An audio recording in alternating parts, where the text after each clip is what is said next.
मंच पर आसीन लोकमंथन कार्यक्रम के मुख्य अतिथि महामहिम उपराष्ट्रपति परमादरणीय श्री जगदीश धनखड़ जी, मंच पर गरिमामयी उपस्थिति के साथ विराजमान असम व नागालैंड के माननीय राज्यपाल प्रोफेसर जगदीश मुखी जी, मंच पर उपस्थित माननीय मुख्यमंत्री डॉक्टर हेमंत विश्व शर्मा जी, सभागार में उपस्थित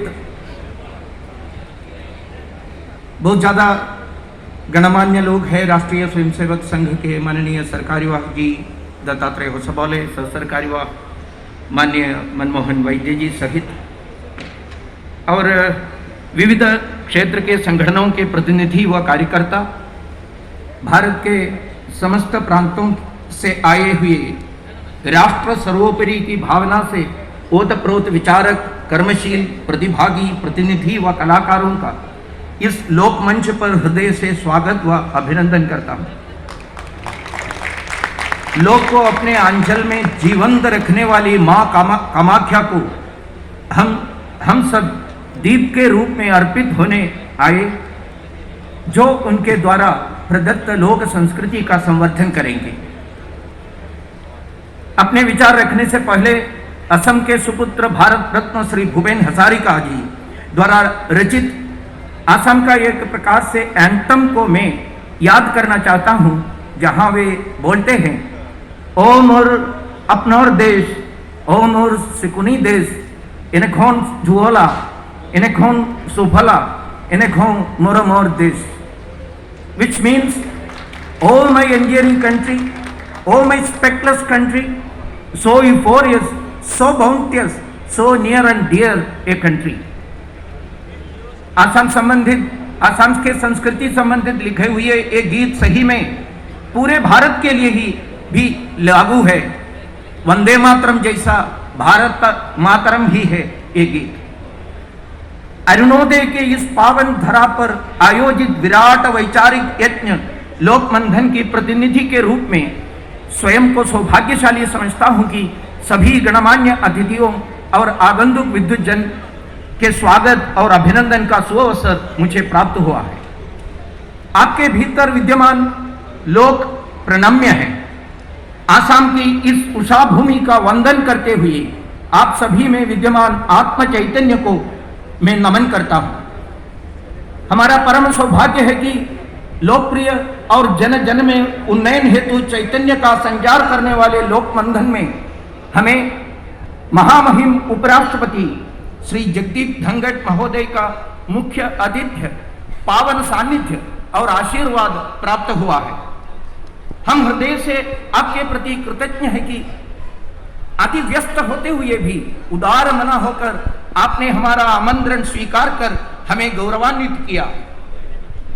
हम आपका आत्मिक स्वागत, अभिनंदन और वंदन करते हैं। आपके उत्कृष्ट मार्गदर्शन में हम समर्पित कर्म निष्ठा से कार्य करते रहेंगे, ऐसा विश्वास दिलाते हैं और पूर्ण विश्वास है कि हमारे प्रति आपका स्नेहमय इसी प्रकार भविष्य में भी अमृत वर्षा करता रहेगा। अत्यंत हर्ष का विषय है कि कार्यक्रम में अति विशिष्ट अतिथि के रूप में हमारा मानवर्धन करने वाले असम व नागालैंड के महामहिम राज्यपाल प्रोफेसर जगदीश मुखी महोदय का गरिमामय आतिथ्य और संरक्षक भाव हमें प्राप्त हुआ है। हम आपके प्रति अत्यंत आभारी है कि पदेन दायित्वों के प्रचुरता होते हुए भी आपने अपना स्नेह हमें प्रदान किया। हम आपका अंत से स्वागत और अभिनंदन करते हैं। मन प्रफुल्ल है कि इस पुनीत आयोजन में विशिष्ट अतिथि के रूप में हमें असम के ओजस्वी व यशस्वी मुख्यमंत्री डॉक्टर हेमंत विश्व शर्मा जी ने अपनी उपस्थिति से कृतार्थ किया है। एक प्रकार से मात्र के असम का नहीं, ये पूरे उत्तर पूर्व क्षेत्र में एक सांस्कृतिक या सभ्यामूलक एक रिस्पॉन्स, भारत के राष्ट्रीयता के आधार पर एक सिविलाइजेशनल एंड कल्चरल रिस्पॉन्स देने वाले एक नया मोर्चा खड़ा करने में भी डॉक्टर हेमंत विश्व शर्मा जी का जो योगदान बहुत महत्वपूर्ण है। ऐसे मुख्यमंत्री जी का उपस्थिति, ये गरिमामय उपस्थिति को हमको प्रदान किया। हम आपका हार्दिक स्वागत और अभिनंदन करते हैं।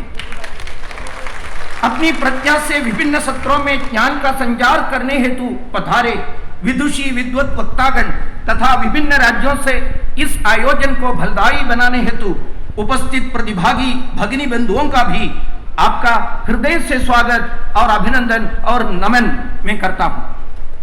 आपके सभी के वरद हस्त से लोकमंथन इस राज्य में सफलता के प्रेरक प्रतिमान स्थापित करेगा, ऐसी आशा की नहीं अपितु पूर्ण विश्वास है।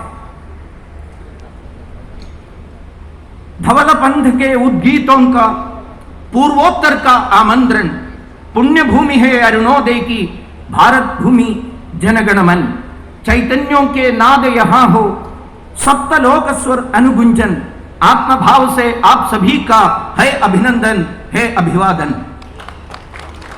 साथियों, लोकमंथन हमारी सांस्कृतिक विरासत के संरक्षण के लिए काम कर रहे हैं प्रबुद्ध जन और अभ्यासियों को जोड़ने का एक प्रयास है। यह लोकमंथन की परंपरा के तीसरे संस्करण है। पहला भोपाल में 2016 में और दूसरा 2018 झारखंड प्रांत के राजधानी रांची में और सही में 2020 में गुवाहाटी में होना था, लेकिन महामारी के चलते हुए वो कर नहीं पाया। अभी 2022 में ये संस्कृति के महान भूमि में संपन्न हो रहा है। ये हम सभी में समाहित सांस्कृतिक चैतन्य को संपुष्ट करेगा, हमारा पूरा विश्वास यह है। हम चिंतन के पुण्य सलीला में आचमन करके आत्मिक उन्नयन को ध्येय बनाकर आपके सम्मुख लोक मंथन श्रृंखला लेकर उपस्थित हुए हैं। साथियों, हम सभी लोक का स्वरूप है और हमारे द्वारा मानसिक रूप से होने जा रहा वैचारिक प्रस्फुटन, चिंतन, अनुगुंजन और आत्मिक निबंधन ही मंथन है। लोकमंथन इस शब्द में दो शब्द आते हैं। इसका मंथन के बारे में एक अथवा दो पंक्ति बताना चाहता हूं। अमृत प्राप्ति हेतु समुद्र मंथन की चर्चा पुराणों में प्राप्त होती है, जिसके फलस्वरूप अमृत सहित 14 रत्न निकले, किंतु उसी से कालकूट विष भी निकला था, जिसे लोक कल्याण के लिए भगवान शिव ने पी लिया था। इस प्रकार सृष्टि की रक्षा हो सकी। वस्तुतः लोक के रूप में हमारा मस्तिष्क नित्य प्रति इस प्रकार का मंथन करता है, जो हमारे राष्ट्र की एकीकृत चेतना, मानवीय मूल्यों, धरोहरों और लोक संग्रह को समर्पित हो। सकारात्मक या लोक कल्याणकारी प्रयोजन को देवता तथा नकारात्मक प्रयोजन को दानव मानना चाहिए। दोनों ही प्रकार की शक्तियों वैचारिक रूप से अमर होने के लिए हमेशा संघर्ष करती है और यही संसार या लोक में भी होता है। मानसिक मंथन के उपरांत जो लोक संग्रह हेतु अच्छे प्रतिफल मिलते हैं, वे अमृत आदि 14 रत्न हैं, और जिन विचारों के मूल में केवल स्वार्थ सिद्धि हो, वे विषतुल्य है। इसलिए मंथन या चिंतन का उद्देश्य लोक कल्याण या लोक संग्रह होना चाहिए, ऐसा हमारा प्रयोजन है। श्रीमद् भगवद गीता में लोक संग्रह को ही जीवन का उद्देश्य बताया गया है। गीता 3 अध्याय श्लोक 20 में भगवान श्री कृष्ण ने स्पष्ट किया कि कर्मण्येव हि संसिद्धि मास्तिता जनगादया लोक संग्रह में वापि संपश्यन कर्तुमर्हसि। भगवान श्री कृष्ण गीता में अर्जुन को लोक संग्रह का महत्व समझाते हुए यही बात बताया था। ये हमारे लिए भी एक प्रकार से शिरोधार्य है और लोक में आ रहा हूं। सामान्य रूप से जब आजकल हम लोक की बात करते हैं तो लोक कला, लोकगीत, लोक संगीत, लोकाचार, लोक व्यवहार, लोकप्रियता और लोक व्यापीकरण इत्यादि शब्द प्रचलन में होने के कारण हमारा ध्यान इन्हीं शब्दों पर जाता है। इसका अनुवाद के रूप में फोक शब्द भी बहुत ज्यादा प्रचार में है, लेकिन लोक के लिए अंग्रेजी के फोक शब्द को अनुवाद के रूप में लेते हैं तो यह उपयुक्त नहीं है, ऐसा हम समझते हैं। लोक शब्द फोक का पर्यायवाची या अनुवाद कहा ही नहीं जा सकता है। फोक शब्द समाज को विभाजित करता है। विभाजित करने के लिए कुछ लोगों ने जानबूझकर फोक शब्द का उपयोग करते हैं। एक प्रकार से एक vertical divide in our society के लिए फोक का उपयोग करते हैं, जबकि लोग समग्रता के साथ प्रत्येक मनुष्य को दूसरे मनुष्य की चेतना के साथ संयुक्त करता है। भारतीय संस्कृति में लोक शब्द संस्कृत के लोक्यते सो धातु में घत्र प्रत्यय से व्युत्पन्न हुआ है, जिसके अनेक अर्थ है, जैसे संसार, भू, भुव, स्व, मह, जन तथा तप आदि 14 लोक, मानव जाति, प्रजा, सामान्य जीवन तथा क्षेत्र इत्यादि सब लोक के अंदर आता है।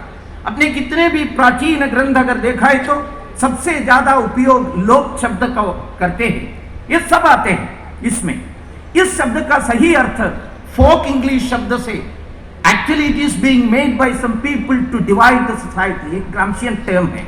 ये भी समझने की आवश्यकता है, ये समझने की आवश्यकता। अस्तु, लोक मानव जाति के सामूहिक चैतन्य का प्रवाहक है। लोक शब्द उतना ही प्राचीन है जितना कि अखिल विश्व या सृष्टि। सनातन परंपरा के अवधारणा है कि जब पृथ्वी पर मनुष्य की सर्वप्रथम उत्पत्ति हुई तब ईश्वर ने ऋषियों को वेद दिए, जो लोक का भी मूल स्रोत है। वेद भी लोक का मूल स्रोत, ऐसा हम समझते हैं, मानना चाहिए। स्पष्ट रूप से कहना है कि सनातन संस्कृति के अनुसार लोक में व्याप्त प्रत्येक संस्कार, गीत, संगीत, जीवन शैली, ज्ञान, विज्ञान, आहार विहार और परंपराएं इत्यादि हमें सनातन उपहार है। लोक में व्याप्त विविध क्रियाकलाप हमारे लिए मनोरंजन या केवल क्षणिक मनोविनोद से जुड़े प्रत्यय नहीं है, न ही वह केवल जनसामान्य या ग्रामीण परिवेश का विषय है जा सकता है, अपितु ये हमारे लिए अस्तित्व का विषय है, हमारे लिए आत्मरंजन का विषय है। अब यह समझा जा सकता है कि लोक मंथन कितना व्यापक आयाम है, जिसे लेकर प्रज्ञा की धारा, इस राष्ट्र की प्रज्ञा की धारा निरंतर माता भूमि पुत्रोहम पृथ्व्या के मनोभाव को लेकर आगे बढ़ रही है। आप सभी का पुनः कोटिशः अभिनंदन। भारत माता की जय।